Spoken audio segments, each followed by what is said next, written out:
EXT Leonidas High School, football field, afternoon. Super, Leonidas High School, present. We hear football players practicing, huffing, running, and yelling on the football field. While most of the players are practicing, a few are on the sidelines socializing. Angie, 17, and Kendra, 18, sitting bored on the sidelines. Valerie, 16, total airhead, but athletic, converses with Tyrone Johnston, 17, mulatto, quite strong, one of the football players who hasn't been paying attention. Coach Don Barrington, 50s, also strong, throws the football at Tyrone, hitting him in the back of the shoulder pads. Tyrone barely notices, almost oblivious, then turns to face the coach, unfazed. Coach back on the field, Meat Loaf. Tyrone, to Valerie, I'll talk at you later. Jerome puts his helmet on and rejoins the team. Valerie walks directly to Angie and Kendra, still buzzing with energy. Kendra subtly hides a brown bag behind her so that Valerie doesn't see. Angie, you see Jamie? Kendra, Valerie. Valerie, huh? Oh, right. Yeah. Where is she? Valerie wanders off, bright-eyed and bushy-tailed. Angie, you're not eating her lunch again, are you? Kendra, pulling a deviled egg out of the brown paper bag, I swear, her mom makes the same thing for her every day. Throws the egg back in the bag. Int. Girls' locker room, day.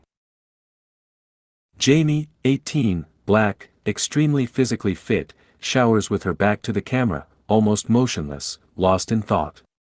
There is no soap left on her body.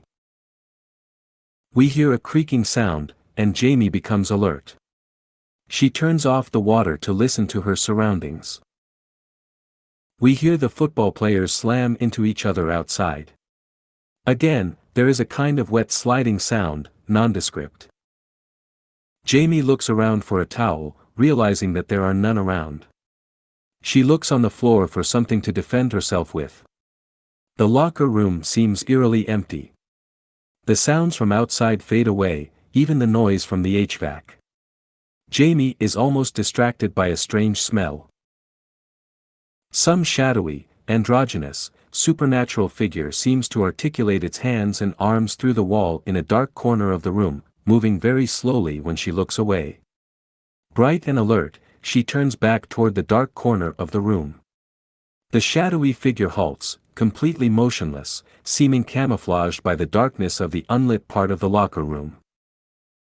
She stares intently, wondering if there is something there. As the seconds drag on, the dark shadowiness seems to disappear. Her eyes adapt to the dark, but the corner doesn't take on enough light to show if there's nothing. Her heart racing, breathing heavily, she turns and runs away from that corner. Suddenly, the corner becomes dark, and the shadowy figure darts out at her. Jamie hears it running on all fours after her, chasing her into Int. Hallway, continuous. The hallway, lockers running the length of one side. Still naked and wet, Jamie sprints down the hallway with inhuman speed, eyes wide open, gasping for air, mouth too dry to scream. She makes a turn down the hallway. 2.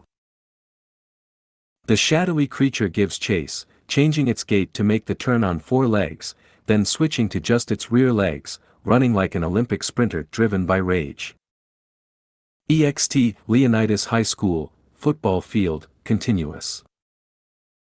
Jamie reaches the double-door exit and darts out to the football field, trying to scream for help, but unable to get a word out.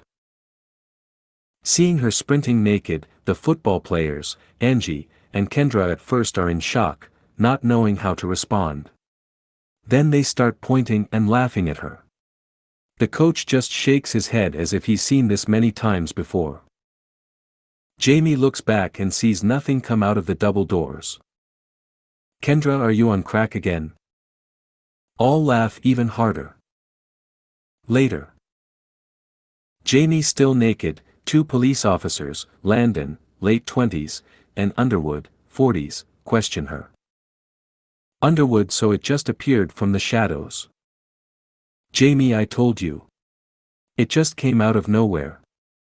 It had to have been waiting for me. Landon, going over his notes, so, African American male, possibly female, sneaking up on you in the locker room. Underwood, sarcastic, that narrows it down. Jamie, what? There's like one black kid in our whole school, and he's out there. Points at Tyrone. Landon, there's our suspect. 3. Tyrone is chatting with Valerie as they walk back to the high school to change. Tyrone, mud gets slung from the ground.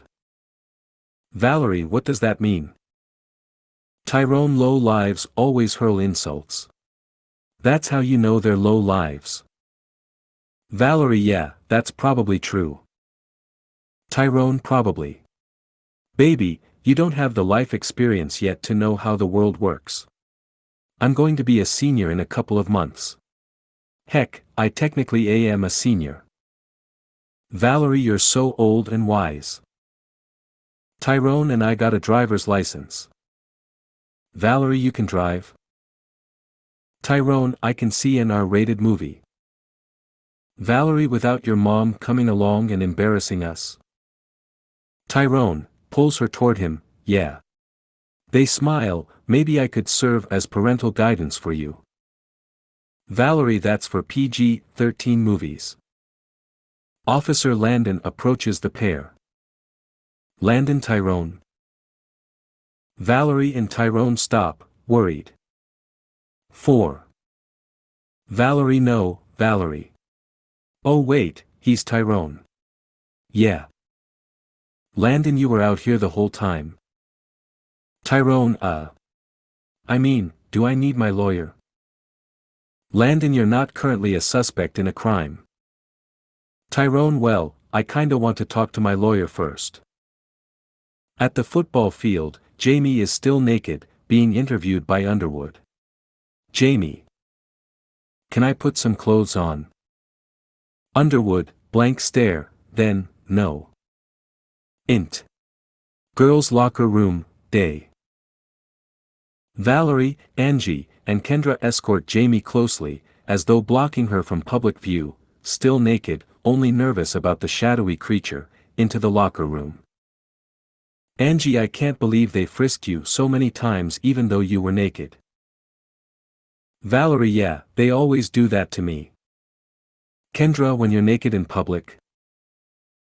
Valerie, yeah, I was making a student film for Tyrone in the nude. Angie, outdoors. Jamie goes to the area where the shadowy creature came out. 5. Valerie, yeah, he was like, okay, this is for my senior project. Except, that's kinda weird because he was still a junior, and they don't assign that until spring of next year. Kendra, what kind of website buys naked pics of a 16-year-old girl? Valerie, oh, Tyrone would never do that. Angie, remember when he had you drive all the way out to Jersey to pick up an envelope? Valerie, innocently, but sad, yeah. Angie, remember how he had you drive the car out to some seedy area of town where the cops are afraid to patrol? Valerie, yeah. Kendra, remember how you had to wait around outside that warehouse by the waterfront, and they had a big shootout while you're idling the car? Valerie, yeah. Angie, then that time you guys were in jail, and Tyrone tried to join a prison gang by using you as currency? Valerie, yeah. Kendra, and everyone passed you around until they figured out how to smuggle out 200 grams of coke up your butt? 6. Valerie, yeah, that kinda hurt. Strange that they wanted to get drugs from county to juvie. Angie, and doesn't it seem strange that he's always bringing you along when there's a shootout? Valerie, yeah, I guess it does seem kinda suspicious. Kendra, yeah, and his dad is doing life for double murder. Valerie, oh, but he had to because his cap door game was getting him made. Jamie, hey, come here. Angie, Kendra, and Valerie come over to the corner of the girls' locker room where the shadowy figure had been hiding. Kendra, maybe it was some guy chasing you because you were hot and naked. Angie, yeah, might wanna just get clothes on and you'll be fine. Valerie, maybe you should get a gun. Others stop and look at her. Tyrone has a guy who sells him unregistered firearms that he can just get rid of. Jamie, I already have a gun. You just can't bring them to school. Angie, to Kendra, she took us to the gun range and showed it off. Coach wanders in, but realizes that he didn't knock before entering. He partially pulls the door closed, but then listens in on the conversation. 7. Valerie, yeah, it's long and black, and feels so good in your hands. Angie, you just feel so much power in your hands when you realize that you've got a real one. Like a big one. Jamie, I need something with some kick, you know. Angie, my dad's friend had one, gesturing with her hands, that was this long. We spent the whole afternoon by the mud pit trying it out and making videos. The coach is shocked by what he hears and leans in a bit. Jamie, I've tried out so many before I found one I liked. Like one I really like. We need to make a girls' night out, each take turns with it. Valerie, do you think Tyrone would let us try his? Angie, Tyrone's is only this long. Gesturing, I've seen it. Valerie, no, he just went to Dr. Fillmore and got an extension. It took me like 10 minutes just to oil it up. Jamie, I've had so many, and I'm telling you this one is the shiznit. We were out there shooting videos with it all day. Valerie laughs, yeah right, like an hour. Angie and Kendra laugh. 8. Jamie, no, like I was so tired I was hurting afterward. Kendra, shooting blanks. Jamie, no, my baby hits the target every time. I can just feel the power of it every time I grab that hot shaft. It's so long and thick, I need both hands. Valerie, all I know is, Tyrone knows how to shoot. He hits the chest every time. Angie, hey, maybe you could rent it out by the hour. All laugh. Jamie, I already charge by the hour, but you know I've got a rep to maintain already. They laugh. Angie, 18 and already a rep. The coach runs away quietly, causing the door to close loudly. Startled, the four girls stop talking. Angie indicates to Valerie to take the other exit and go out into the hall. Valerie exits. They move slowly toward the doors where the sound came from. Kendra, to Jamie, go grab your clothes. Angie makes a slow beeline right for the door. Kendra moves stealthily toward the other exit. She sniffs the air, puzzled. Jamie goes over to her locker, but doesn't open it, then looks back at Angie. The corner starts growing darker as the girls move away. Jamie turns her attention to that corner and realizes that it's become dark and shadowy again. 9. Jamie, whispering hard, Angie. Angie. The corner becomes supernaturally dark, seeming to snuff out the light in the surroundings. Again, the sounds, HVAC, conversations, etc., from outside the locker room seems to fade away to nothingness. Jamie. Whispering quietly, Angie. She looks around. All three girls have left. She is now completely alone with whatever lurks in the dark, shadowy corner. Jamie tries to call for help, but her mouth has gone dry. Whatever it is starts to articulate its fingers again. Then its eyes open, unmistakable and fierce. Paralyzed by its murderous look, she finds herself trapped. The shadowy creature pushes its head out of the shadowy corner as if extricating itself from some dark passageway from hell. Sweat runs down Jamie's brow. She tries to lean back to give herself half a step against the predator. Angie and Kendra return simultaneously, startling Jamie, who looks back at the dark corner but sees nothing. Valerie runs back in from the same door that she'd left through. The light level at the corner seems to return to normal. Angie nothing. Kendra nah. Valerie, what were we supposed to be looking for? Laughs innocently. EXT, Kendra's convertible, day, traveling. Kendra drives. Valerie sits in the front passenger seat.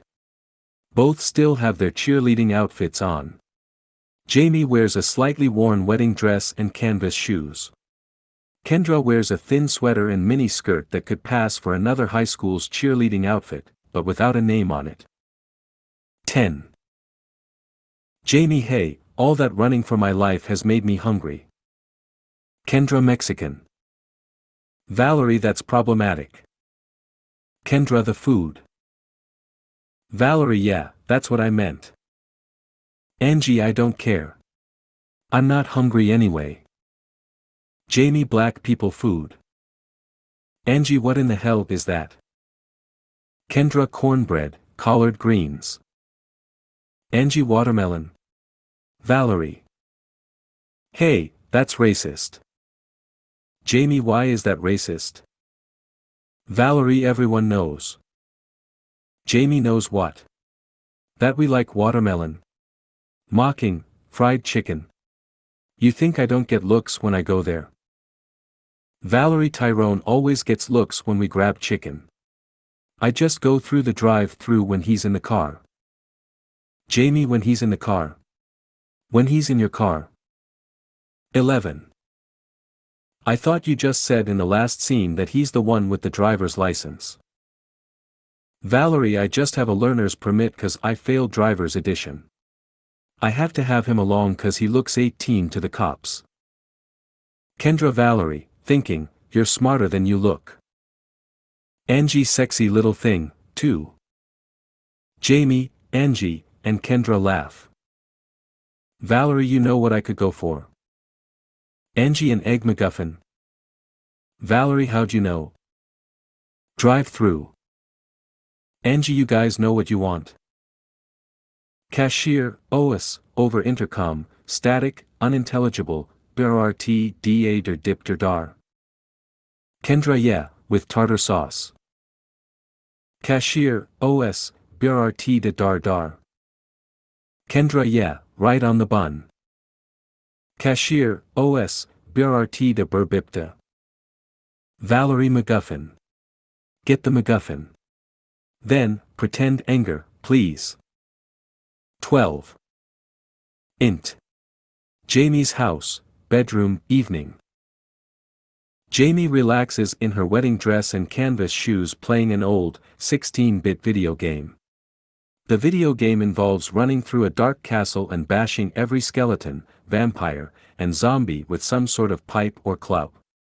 The main character rushes in bravely without hesitation, at Jamie's command, and kills the undead without a second thought.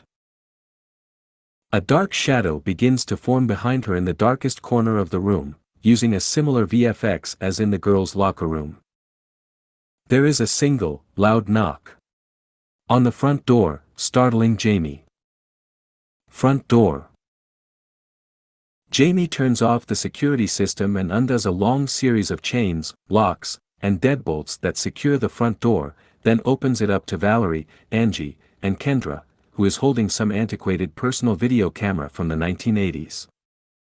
Kendra, we're gonna make a movie. Jamie, and you need me to recruit a couple of BBCs? What is this? Valerie, no, we were going to make a show about fashion for my podcast. Jamie, yeah. Angie, sarcastic, you know everything about fashion. Valerie, yeah. Kendra, I brought my uncle's camcorder so we can record. Jamie, what is this, Back to the Future? Valerie, oh, come on. 13. Valerie grabs her hand and leads her upstairs. Angie and Kendra follow. Bedroom. Valerie tries to operate the video camera, already hooked up to the TV, but can't figure out how to turn it on. She tries in vain to open up the camera and get the cassette out. Valerie, mildly frustrated, can't figure out these new-fangled machines. Angie, that's because women either get looks or smarts. Valerie, hey. You got both. Sad, almost crying, I can't. Angie reaches out to help. As soon as she touches the camera, it starts playing a video on the television. Angie, whoa. Jamie, you've definitely got the magic touch. Uncle, 30s, OS. This is my last will and testament. In case I don't survive this. Something's been chasing me. Something. I don't know. It's, then, dark, shadowy, evil. Starts to sob, it loves to chase people, till they run out of fear. Sobs, it feeds off your fear. Revelation, there's only one way. The TV now shows only blackness with angled lines across it.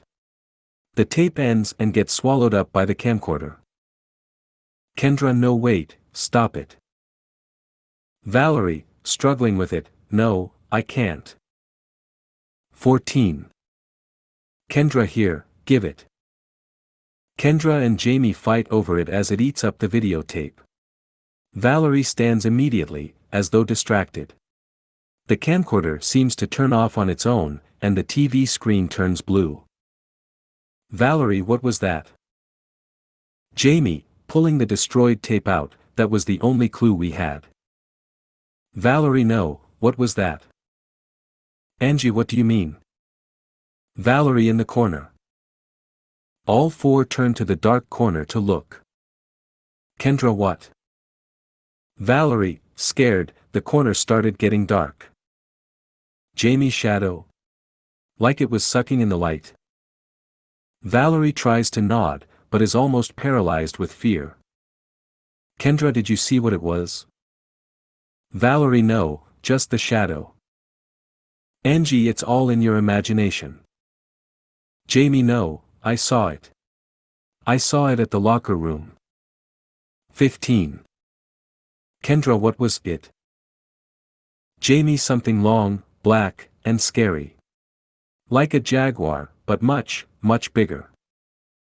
Kendra, Valerie, what did your uncle tell you about this? Valerie. I don't know. I haven't seen him since he made that tape. Jamie, what was that, the 80s? Angie, it's obviously just some video to scare you. Jamie, both of us saw it. Two of us have seen, then, whatever it is. You can't just act like it's nothing. It chased me down the hallway. Angie, with no witnesses and all of the hall cameras off. Kendra, yeah, we can't really say what's what until someone sees, then, whatever it is. Angie, it's just in your imagination. Jamie, I'm telling you. I'm dead serious. Angie, well, maybe you just got spooked and panicked at nothing. Jamie, I saw its eyes. Valerie? Valerie, I didn't see its eyes. I just saw the corner get really dark when you two came over to grab the camera. 16. Angie looks up at the light on the ceiling, then back at Jamie. Angie, you guys blocked the light. That's all. Then, anyway, I'm going home. Exits. Kendra seems to be torn between following Angie or staying. Jamie, wait, I can't stay here. Kendra, I thought your folks were here. Jamie, no, I told you that they left for the weekend. EXT, Jamie's car, drive-through, night. Jamie drives, still wearing her well-worn wedding dress and canvas shoes. Valerie is again in the front driver's seat, looking about at the world, apparently oblivious to the dangers of the world. Kendra is again trying to ignore her, clearly annoyed. Jamie, do you know what you want? Kendra, to be a perky little brunette like Valerie. Valerie, pretend anger, I am not a brunette. Kendra, didn't we just eat here? Jamie, that was 2 scenes ago. Cashier, OS, filtered, static, unintelligible, BRT dirt da dipper dar. Jamie, we haven't decided. 17. Cashier, OS, de dipper da. Jamie looks at Valerie, who doesn't realize that she's being noticed, then back at Kendra, then back ahead. Jamie, okay, we're getting a watermelon and collard greens. Cashier, OS, BRT dipper de derp. Jamie, yeah, 2 of those. Kendra, making fun of Valerie's airhead voice, and an egg MacGuffin. Valerie, no, I wanted a PB milkshake. Kendra, peanut butter milkshake and some bland-ass potato salad. Jamie, with raisins. Cashier, OS, bitter BIH ditter BABA. Kendra, they said pull up. Jamie, I'm not deaf. Jamie drives the car up to the drive-through window. Cashier, bitter dipter but duh. Jamie, right, but I want 2 to go with it. Without grabbing anything else, the cashier hands Jamie a large, brown paper bag with some fast food logo and a face on it. The cashier quickly closes the drive-through window. 18. Jamie turns the brown bag and looks at the face. It's a portly, middle-aged black woman like some house maid from antebellum South holding up a brown paper bag. Jamie, see, this is what I'm talking about. Valerie, what? Kendra, what's wrong with that? Jamie, that's the kind of thing that makes it impossible for us to climb ahead. Valerie, a face on a brown bag? Kendra, yeah, they've had that face on there since they opened. Jamie, in the 50s. Waits for some recognition, the 1850s. This restaurant has been using the same bag since slavery. Valerie, I don't understand why you're angry. Kendra, yeah, it's just a company logo. Jamie, look. Pointing at the face, it pushes a stereotype. Valerie, I don't see it. Kendra, yeah, it seems like you've been seeing things that other people don't see a lot lately. Jamie, then what about those 2 cops talking down to me? Keeping me naked outside while they interrogated me? 19. Valerie, cops keep me naked outside all the time. Kendra, I had to sleep with a cop to get off on some BS accomplice charge. Jamie, oh yeah. Do cops ever follow you for 15 minutes and pull you over for nothing? Kendra and Valerie, yeah. Jamie, and then pull your black ass out of the car and feel you up. Kendra and Valerie, yeah. Jamie, and stick their hands down your shorts. Kendra, and stick their thumb in you to see how much you can take. The problem is that they do it off camera and act like you're trying to get out of charges. Valerie, sad, serious, after I dropped off Tyrone, I got raped by a cop. I never told anyone because I didn't want him to come back and arrest me. Kendra, my parents' business got shut down when I was little because of some paperwork issue. That's why we've never had money. They lost everything. Valerie. The coach got audited by the IRS and has his pay garnished for money that he didn't even make. 20. Kendra and Jamie, the dude, from your English class. They caught his friend with weed, and now they're both at county, even though he's 17. The cashier comes back and opens the drive-through window, angry. Cashier, pointing for her to drive off, BRT DADIT or DAH. Jamie chucks the large brown back in the cashier's face, knocking them down. Int. Kendra's house, kitchen, night. Kendra, Jamie, and Valerie share some veggies and dip. Jamie, he said something on that video. Kendra, like it fed off your fear. Valerie, yeah, and then kills you.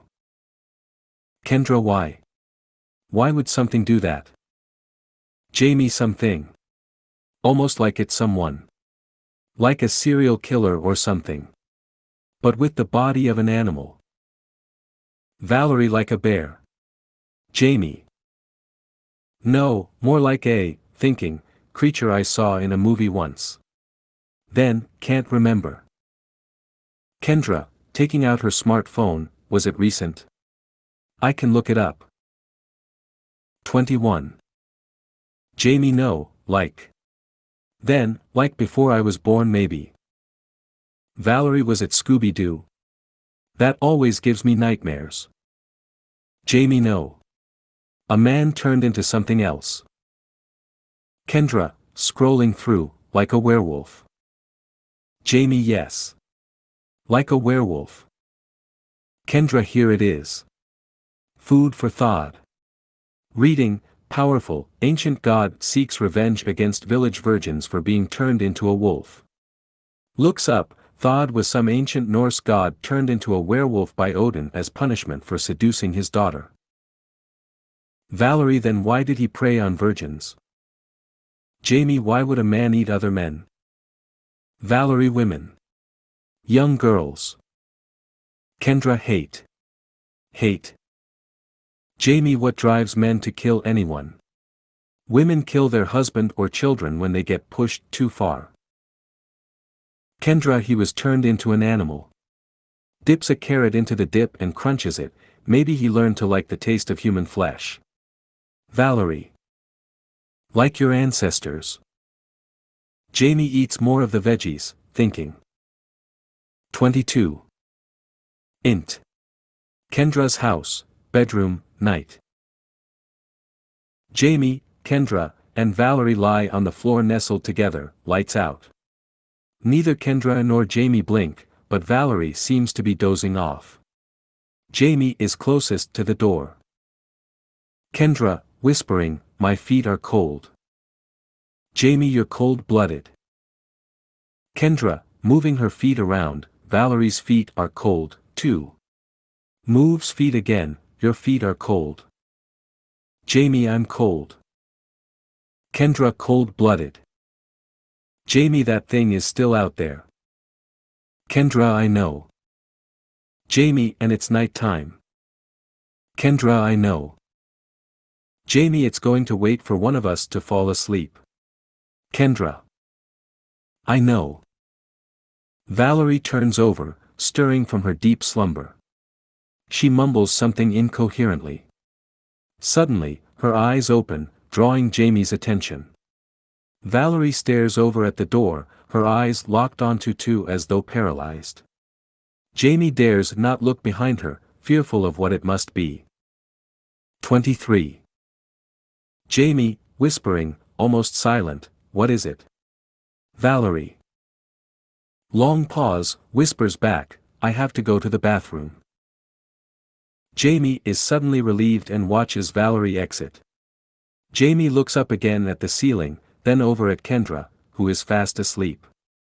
Jamie is even a bit relieved, turning over toward Kendra, putting her arm reassuringly over her. Kendra seems not to notice, lost in a deep slumber. Jamie notices Kendra's shallow breathing, her chest moving up and down only slightly. Jamie sniffs the air, whispers, you pass gas. Thinks, maybe Valerie. Sniffs, smells more like, then, a gas leak. Starts to get up, I'm going downstairs to see. Jamie instantly notices the supernatural dark shadow in the corner of the room growing as she stares at it. It is the same as before, but now the aura of it seems to slink across the floor toward her. She gazes into the abyss, and the abyss gazes back. She stares without blinking into the corner, waiting for the shadowy creature to push through the wall. And it does. Claws first, followed by those creepy black hands. Its dexterous, androgynous arms seem to push out through some preternatural hole in darkest past of the supernatural, flowing shadow. Its bold eyes now appear, staring back with the same unblinking stare. Jamie pushes Kendra, then shoves her. Kendra pushes her arm away at first, then suddenly awakens. Before Kendra finds the dark corner, the beast is gone. The shadowy fog seems to dissipate. From the bathroom, Valeria screams in fear. Jamie and Kendra exchange looks, then instantly get up and run toward the door. 24. Hallway. Running down the hallway to the bathroom. Kendra tries to open the door, but it's locked from inside. Kendra Valerie. Jamie Valerie, unlock the door. Valerie, OS, sobbing, no. Jamie, pounding on it, open the damned door. Kendra pulls a bobby pin out of her hair and uses it to pick the lock and open the door. Bathroom. Kendra and Jamie run in to see her on the floor, crying. Kendra goes to console her. Jamie glances around the room, sink, bathtub, ceiling, toilet, door, floor looking for anything. Kendra, what was it? What happened? Valerie, crying out loud, it hurt. Kendra examines her hand. It's bleeding. Jamie turns around and grabs some bandages from the drawer, already knowing where they were, then kneels down to look at the wound. Jamie, is it a bite? EXT, Leonidas High School, football field, morning. Jamie, Kendra, Valerie, and Angie wait for the rest of the cheerleading squad to come out to practice their choreography. This is where they are told that the coach was found dead, cut up as though by some wild animal in his own bedroom. Kendra and Angie sit at the sidelines as the team practices. Valerie practices with her palms. 25. Valerie, who's got spirit? Aha. You've got spirit. Aha. Yay, Spartans. Turns toward Angie and Kendra, who are having none of it. Come on, guys. Let's cheer on the boys. Angie, I figure we cheer them on enough when we get them home. Kendra, yeah. We lift up their spirits. Valerie, that's now how cheerleading works, derogatory, Kendra. Kendra, what? What did you say? Valerie, oh, I didn't mean anything. Angie, you'll go home wearing those pom-poms, Miss Perky Tits. Jamie wears plain clothes, but carries a clipboard and pen, watching the players run across the field. Kendra, he callin' sick maybe? Angie, no. Nothing. Assistant coach Fred Dranigan, 19, stands by, a whistle in his hand, perpetually ready to blow it. Fred, clapping his hands together hard to get their attention, come on. Move like you got a purpose. Get the lead out. A police cruiser pulls up. Officers Landon and Underwood get out and march straight to Fred and Jamie. Fred blows his whistle. Fred, alright, take 5. 26. The players stop where they are and turn to face the two approaching officers. Angie and Kendra notice, but Valerie seems oblivious. Valerie. Int. Landon's parents' house, basement, day. Jamie is handcuffed naked, the handcuffs attached to the ceiling. She looks around for something. The door at the top of the stairs opens, and Landon enters, closes it, and walks down. When he reaches the bottom, he picks up the remote control and turns on the TV, which goes straight to Fox News with a slightly angry Darren McCormick, 20s, narrating. Darren, and now the Democrats want you to believe that they deserve control over the nation's healthcare system and doctors. After the death panels and skyrocketing healthcare costs under Obamacare. Landon, now where were we? Landon kneels down and starts kissing her body all over. MOM, 50s, opens the door at the top of the basement stairs. MOM, OS, Timmy, are you down there? Opening the door, Timmy, I told you finish pulling those weeds in the backyard. Landon, they're weed not weeds. MOM, get rid of them. I don't want them competing with my azaleas. Mom closes the door hard. Jamie. I have to go to the bathroom. 27. Landon returns to kissing her body, just wait for her to go out with her bridge friends. Jamie, if I ever waste away the days playing bridge with some group of old hens, I want you to shoot me. Landon will do. Darren McCormick's monologue is quickly interrupted by the local news. Anchorman, VO, WKQC interrupts this regular broadcast to notify you about new details in the brutal murder of Leonidas High School coach Don Barrington. Jamie, wait. Landon turns his head to face the news. Jamie, no, keep going, but listen. Landon reluctantly turns his head back toward Jamie, but kisses her body silently. Anchorman, VO. Apparently, Barrington had locked himself into his room with no way in nor out. Police have, however, ruled out a suicide, as the injuries are described as consistent with a brutal homicide. Detectives have declined to comment about the details of the case. EXT, Jamie's car, day, traveling. Jamie drives her small 1990s convertible up a windy, canyon road. Valerie and Angie share the back seat, while Kendra gazes out the front passenger seat, taking in the view, though still jaded of the world. 28. EXT, Landon's car, evening, traveling. Landon drives Jamie down a windy, rural road. Both are wearing white robes, though Jamie's is ridiculously form-fitting. Landon, remember when I used to wear pants? Jamie, jeans. Landon, yeah. Then, the comfortable ones. Jamie, from Goodwill. Landon, yeah. Jamie, they were on sale. Landon, well, they were on sale because they were women's jeans. Jamie, yeah. Landon, not too comfy. Jamie, never understood why you got M. Landon, they seemed like the right size. Jamie, you know, they usually charge more for women's clothes. Landon, yeah. Jamie, same clothes, then, but we have to pay more. Landon, the pink tax. 29. Jamie, yeah. Landon, like the black tax. Jamie, yeah. Landon, that's why black women are all poor. Jamie, I mean that we pay more. Landon, I had to tell the tailor that that robe was for me. Jamie, yeah. Landon, now he thinks I'm a faggot.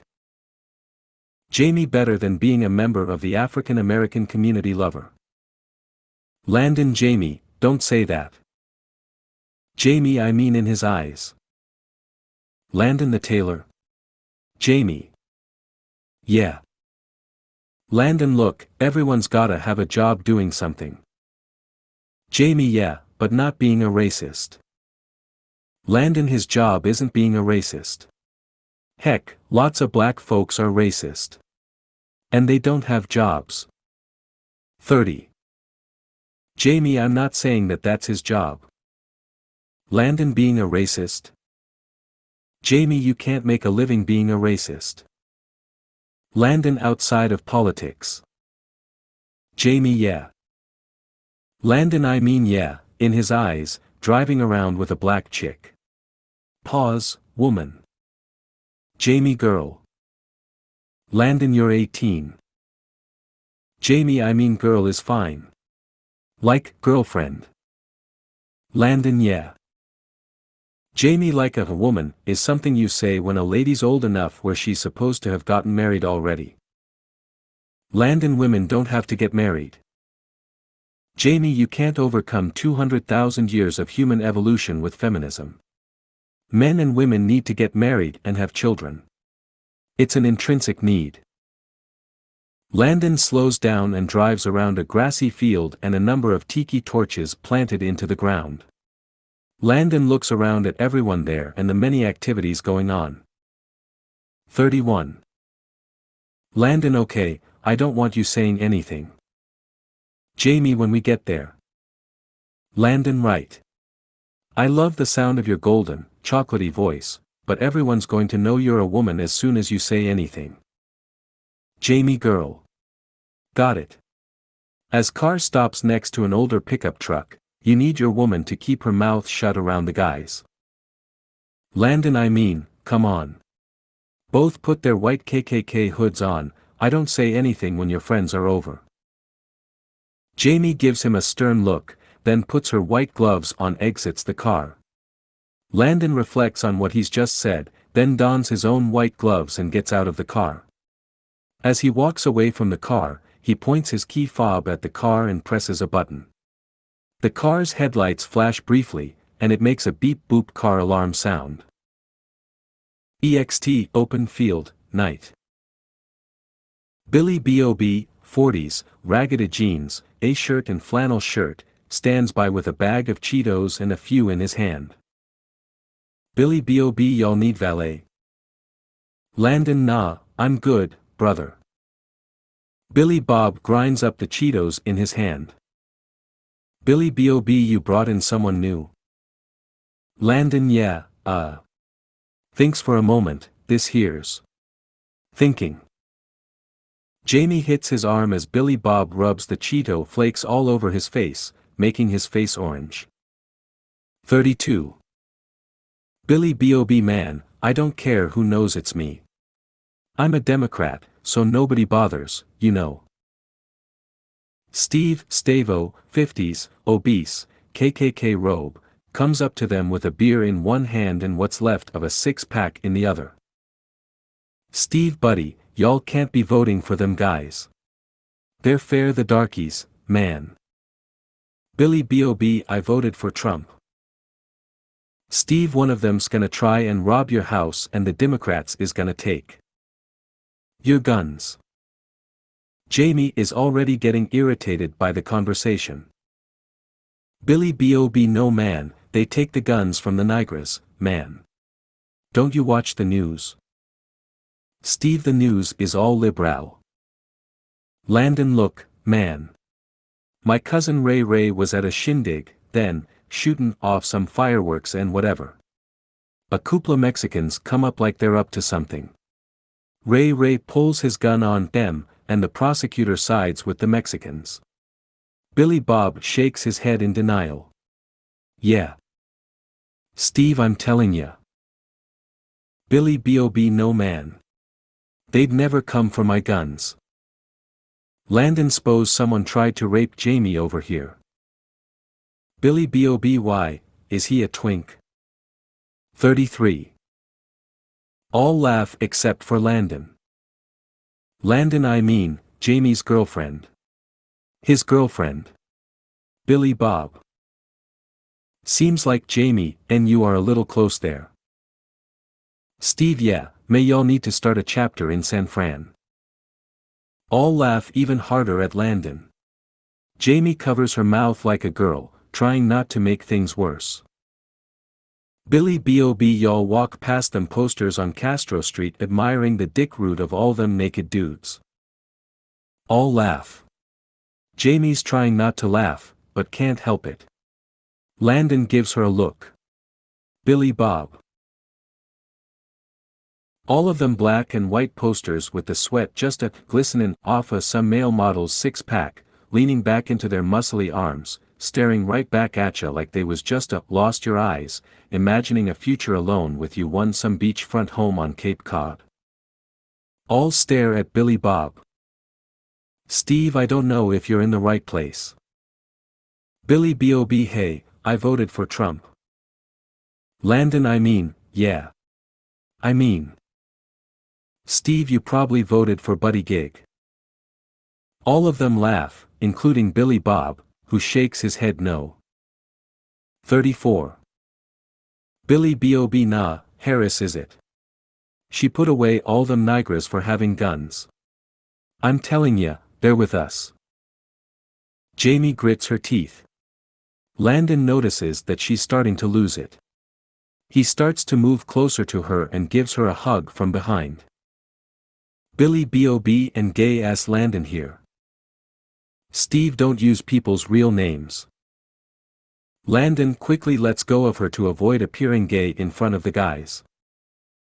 Billy Bob, hey, if'n you don't mind, everyone here thinks that you're into dudes. It's our little secret. Steve, you're the one who oughta be covering up, Hillary lover. Billy Bob hey, at least I'm into women, elbows Landon, huh. All of them laugh hard except for Jamie, who shakes her head in disbelief. Landon, I can't really tell sometimes. Billy Bob can't tell the difference. Steve, laughing, all I know is, if you like black sausage, y'all are at the wrong place. All of them laugh hard. As the evening goes on, Landon introduces Jamie to his various friends. Steve helps a few others build up a large bonfire, a pile of chopped wood nearby. 2 of the KKK members are wearing rainbow tie-dyed robes. 35. Music starts. A gangster rap song comes on with the rapper singing about driving around town killing other blacks, selling drugs to kids, and pimping out those bitches and hoes. Steve comes up to Landon, but addresses Jamie, this your first shindig? Jamie glances back at Landon. Jamie's voice is very distinctive. People might recognize him. Steve oh. Thinking, well, there's a buffet table and plenty more beer where that came from. Billy Bob comes back with a couple of friends. Billy Bob hey, we're going hunting this weekend. You guys are welcome to come with. Landon I dunno. Steve oh come on. You guys can both bring your girlfriends. Billy Bob hey, she ain't another darky, is she? All of them laugh except Jamie and Landon. Landon then pretends to laugh to fit in, followed by Jamie.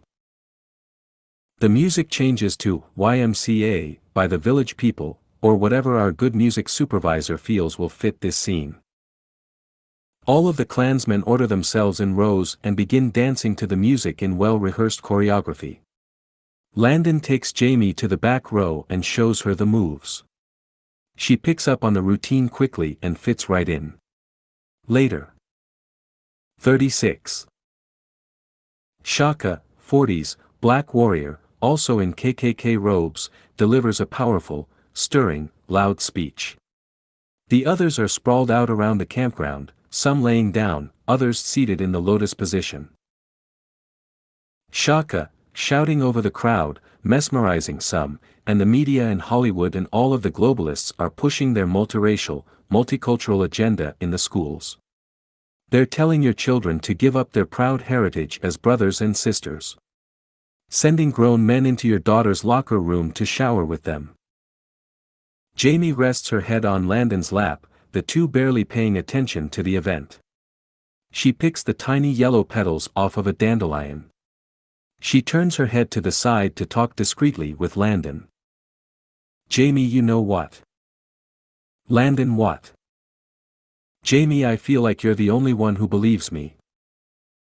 Landon, I used to be afraid of clowns.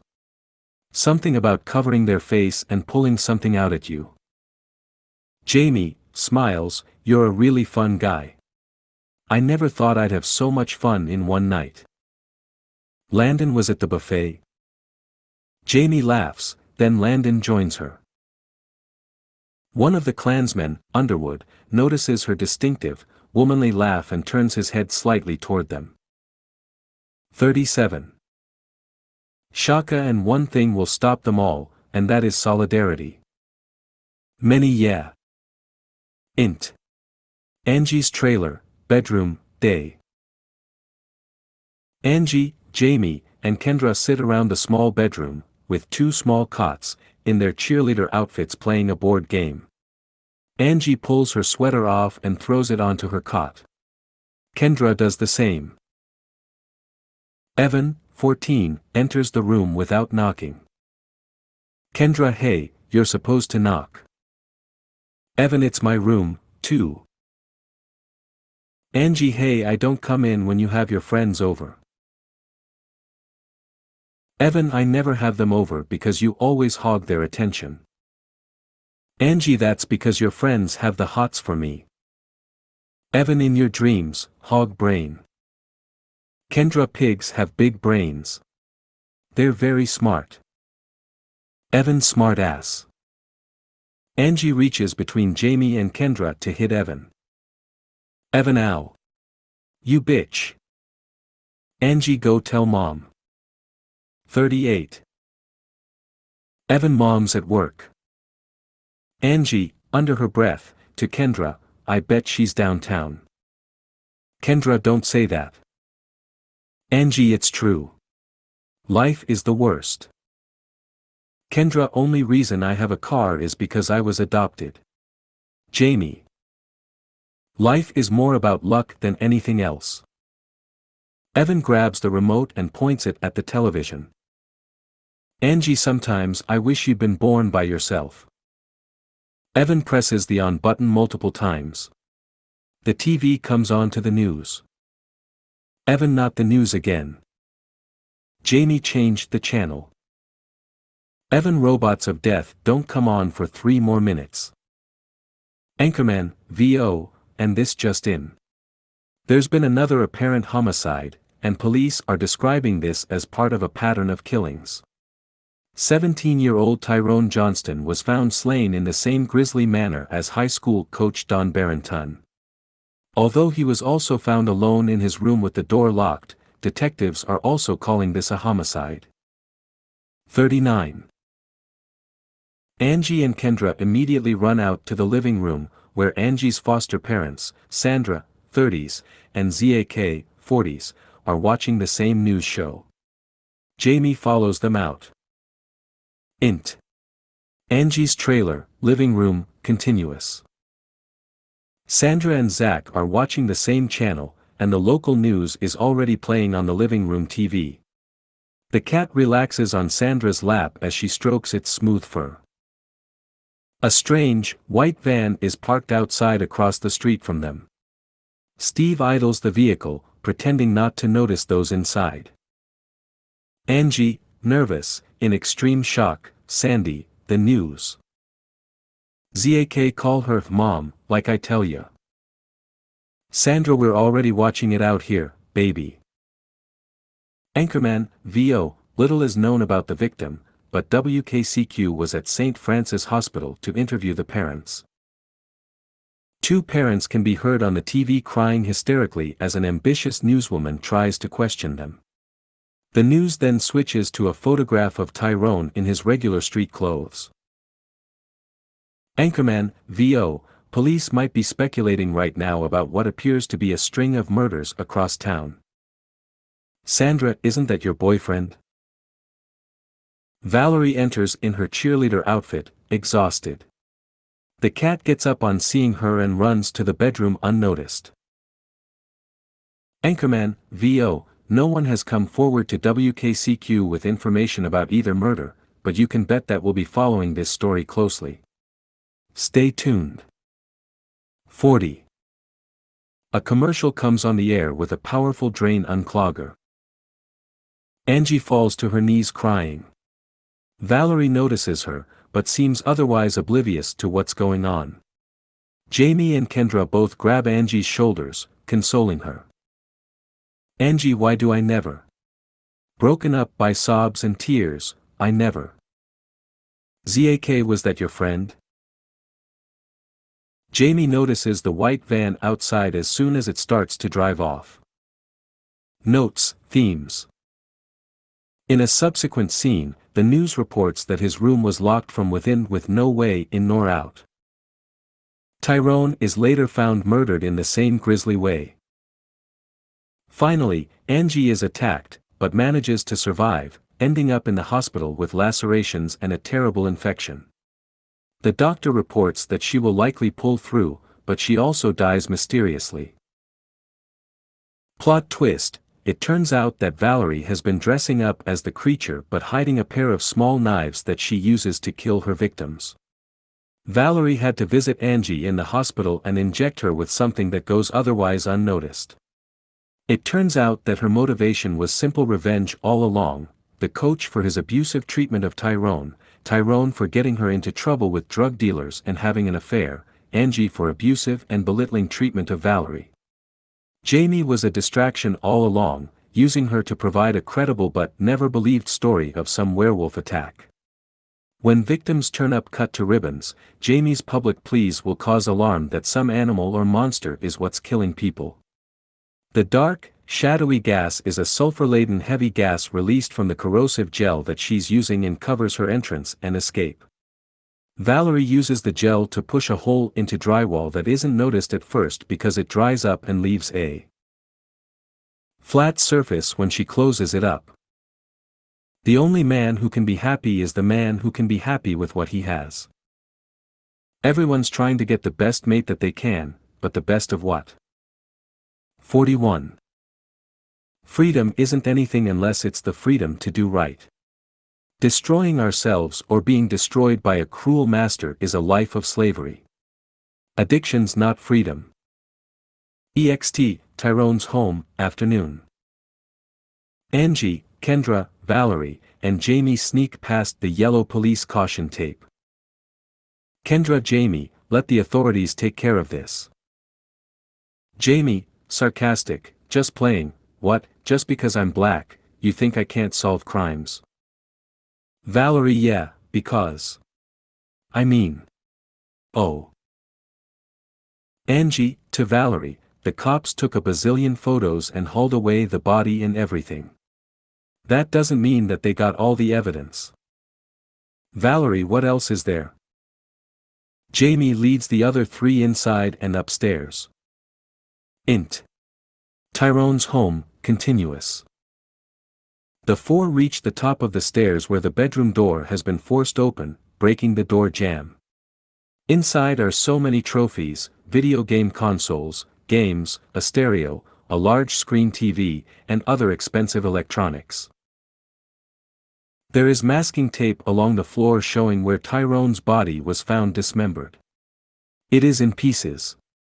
There are still blood spatters along the wall. Angie, gross. Kendra, the only man who can be happy is the man who can be happy with what he has. 42.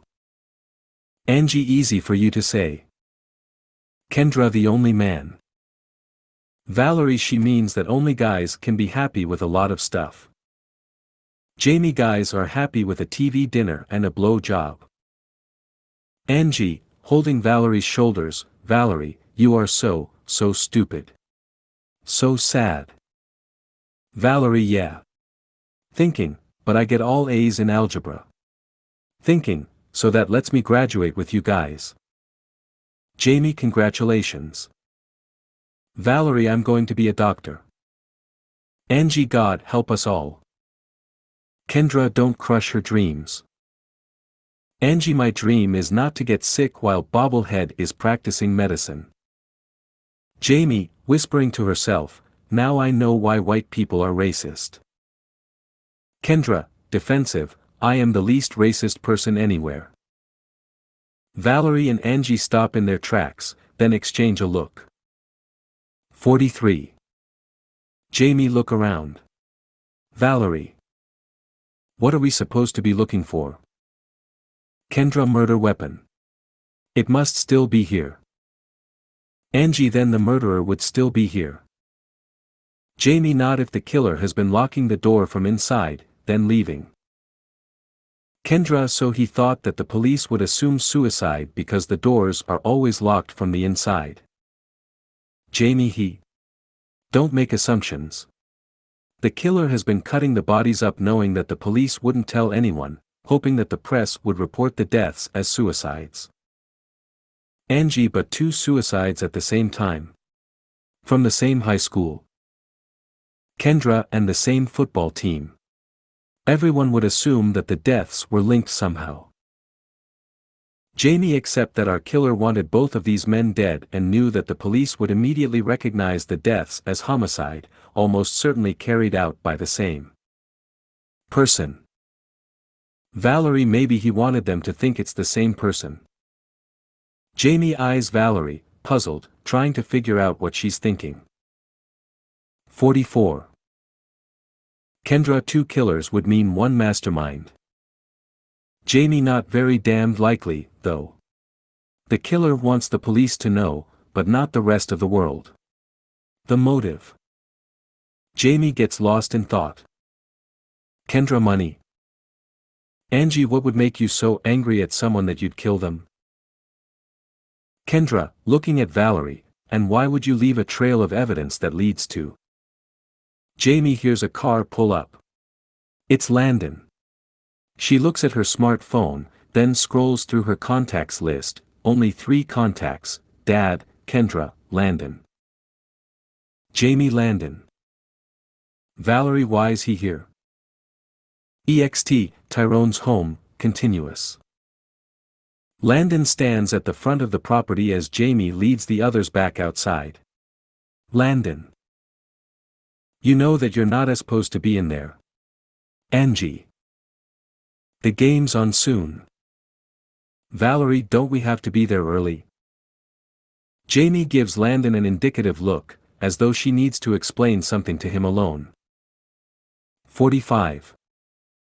EXT, Leonidas High School, football field, evening. Kendra, Valerie, and Jamie lead the cheer. Angie sits on the sideline, still distraught at the death of Tyrone, still distant. Their team scores a touchdown, and the 3 cheerleaders jump up and down, excited. As their team lines up to kick for an extra point, Valerie glances back, but quickly turns her attention back to the game. Fred also looks back at Angie, seated and distant. He completely misses the kick. When fans cheer, he turns his attention back to the game. Angie gets up and starts to walk off. Jamie notices her leave. Kendra notices Jamie's look, then turns to see Angie wander away. After a moment, Kendra gets Valerie's attention, as if to get some kind of answer from her. Valerie sees Angie exit, then looks down at the ground for a moment, then follows her. EXT, Kendra's convertible, night, traveling. Kendra drives Jamie through a long, windy road. The top down, there is pop music still playing. Jamie finally notices the stereo playing and turns it off. Kendra, I love that song. Jamie, remember how Angie left early? Kendra, yeah, so. Jamie, then Valerie left with her. Kendra, yeah, to walk her home. It's not safe for a girl to be out at night by herself. Jamie, well, we need to speed things up, Danica. Kendra, my name is Kendra. 46. Jamie holds her finger up to silence Kendra as she makes a call. Jamie, yeah, Landon. Hold on. Hold on. Look, you remember where Angie's trailer park is? Then, well, never mind. Just meet us there, stat. Then, that means ASAP. Kendra, is Angie in danger? Jamie hangs up and nods enthusiastically. EXT, Monte Verde Pocket Park, night. Angie walks through the many trees and bushes in the small, 2 to 3 acre pocket park of her trailer park. She looks back behind her, thinking that she's heard a sound. She then looks back at the area where her mother's trailer is, but it seems to be out of sight. There is a slight rustling, and everything becomes silent. Even the crickets and bugs stop. She looks around, much more alert. She looks over at the playground area, the only part of the pocket park that is well lit. A slight gust of wind blows, pushing the leaves in the deciduous trees around. Slowly, she turns back to the path that she was on, making her way deliberately toward the playground. Alerted by a rustling, she stops again and looks back into the woods. Seeing nothing, but feeling an ominous presence there, she is paralyzed with fear. A pair of bright red glowing eyes appear alone in the shadows. Angie turns to run, chased immediately by a dark, shadowy, demonic creature running at her on all fours. In an instant, it catches up with her, rising up on its hind legs and swatting at her. Angie is thrown onto the ground forcefully like a rag doll. She looks around her and sees some of her own blood on the ground. The silent, demonic creature towers over her, ready to deliver the killing blow. Kendra arrives with her car, then puts on her high beams. Angie looks over her in horror, but the creature is now gone. 47. Jamie exits the car and runs toward her, examining the strange, animalistic tear in her skin, blood rolling down onto the ground. Angie, crying, "Did you see it?" Jamie, "I've seen it before." Kendra grabs her smartphone. Kendra, "Operator. My friend's been attacked. We need an ambulance right away." Jamie pulls out her own phone and sends a text message. Int. Leonidas High School, night. Jamie and Kendra stealthily wander down the dimly lit hallways of their high school, each using their smartphone as a flashlight. They pass a stairwell that leads up to the top level, but continue on the main floor. With each passing classroom, they shine the light into the window, carefully listening for any unusual sounds or movement. Jamie, "My battery's almost dead." Kendra, "I told you to get the new Cyborg 11. Jamie gives her a stern, almost angry look. Footsteps can be heard approaching from down the hallway and around the corner. Kendra notices them first, then Jamie reacts, turning off the light on her phone. She grabs Kendra, who quickly turns off the light on her phone. Nearly panicked, Kendra looks around for an open door for them to run into. As the footsteps draw closer, it's clear that whoever it is wearing cloth over their shoes, deadening the sound.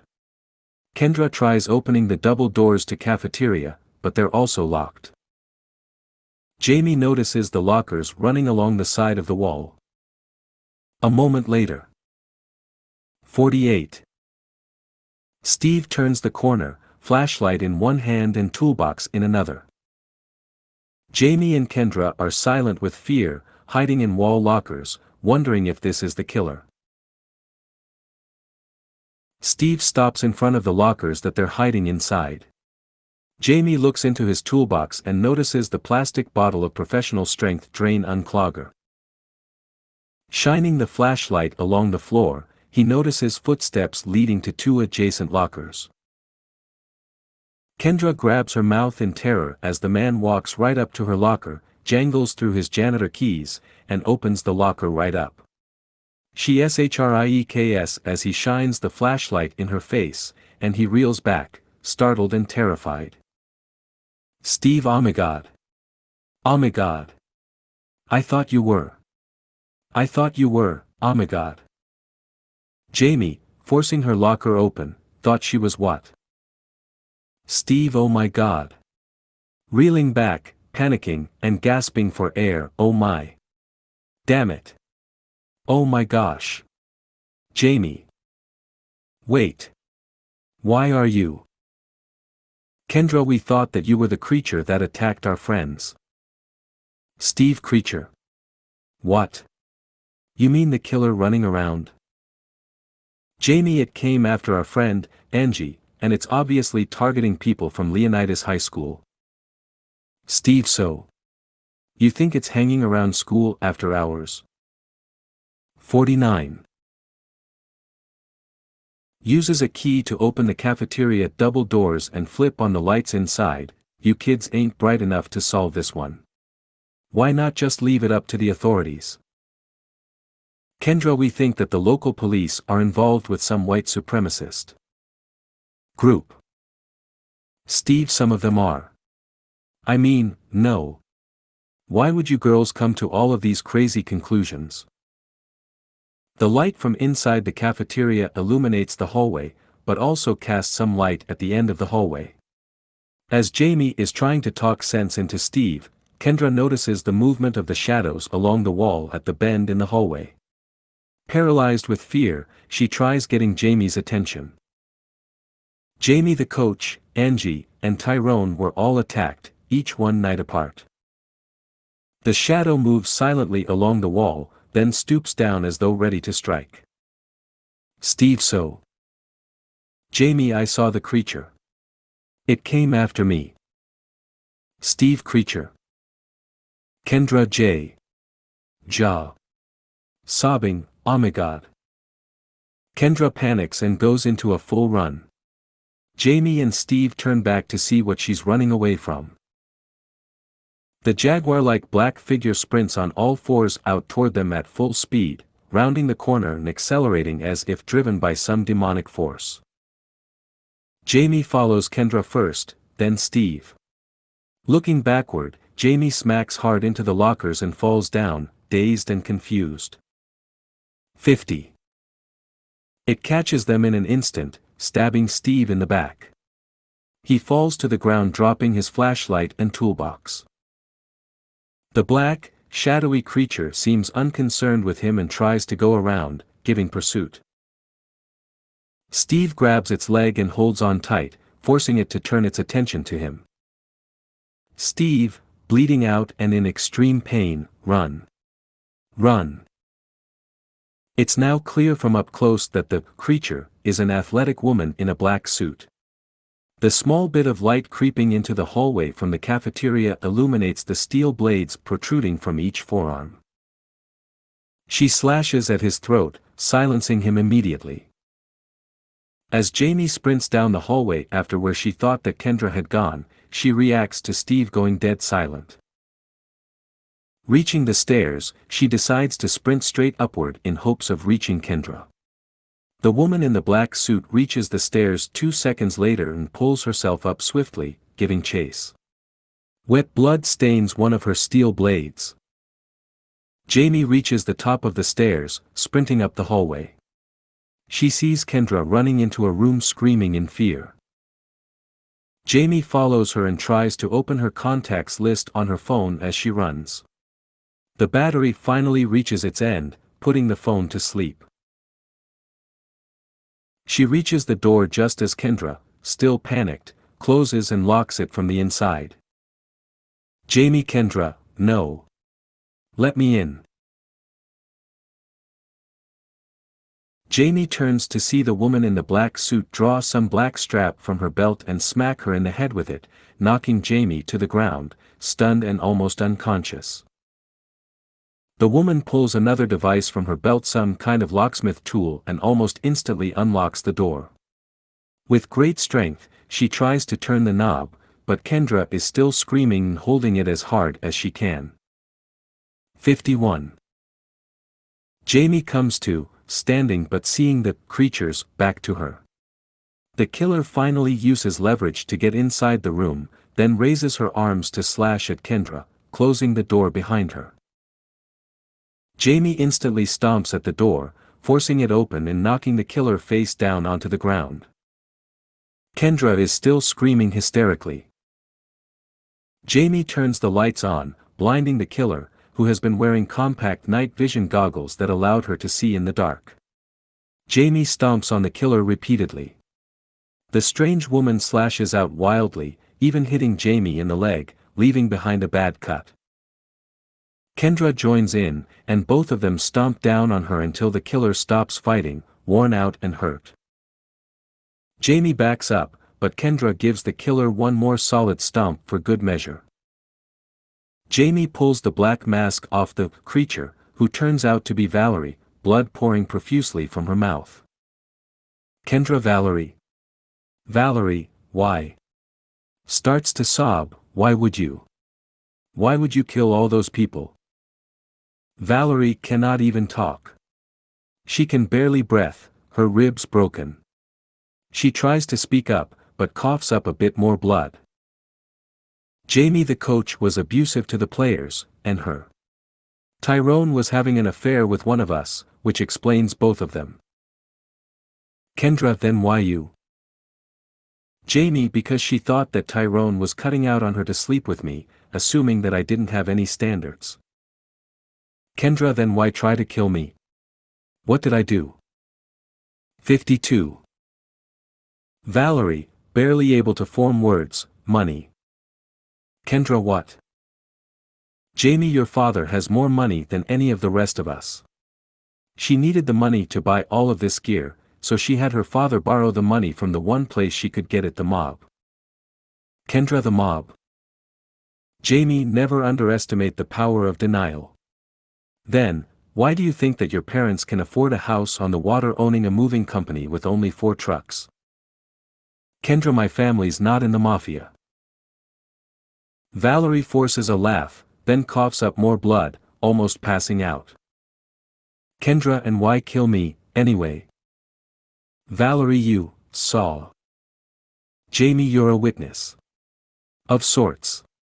You would eventually figure out that Valerie was the only one with the motive to kill all of those people, but was never around when the killings happened. Which means that you were going to kill me when you were finished with her. Kendra, you fucking bitch. My father paid for your graduation cruise and gave you money for college. 53. Jamie, now you know where the money went. Kendra, damn. That is cold. Valerie begins to fade out, closing her eyes. Kendra pulls out her smartphone and dials Landon. Landon picks up on the other end, and Kendra hands Jamie the phone. Landon, OS, over phone, filtered, you find her. EXT, Leonidas High School, evening. Leonidas plays against a visiting football team. The stand's full, only 3 cheerleaders stand by with their pom-poms, Kendra, Angie, and Jamie. All. Leonidas. Leonidas all the way. Crush our enemies on this day. Both teams break from their huddle and line up for a play. The 3 girls take a seat on the sidelines, a real interest in the game. Angie, how come your dad never gave me any money? Jamie, you've got to be kidding. Angie, no, really. Jamie, you had nothing to blackmail him with. Wipe 2. EXT, Landon's car, night. Landon parks his car at the edge of town, Jamie in the passenger seat. They start kissing intimately. Behind them, a black, shadowy, demonic figure moves smoothly across behind them, blood-red eyes focused on the car. 54. The two stop kissing. The shadowy creature leaps with unnatural speed up into the trees, barely disturbing the branch that it lands on. It quickly disappears from view. Fade to black.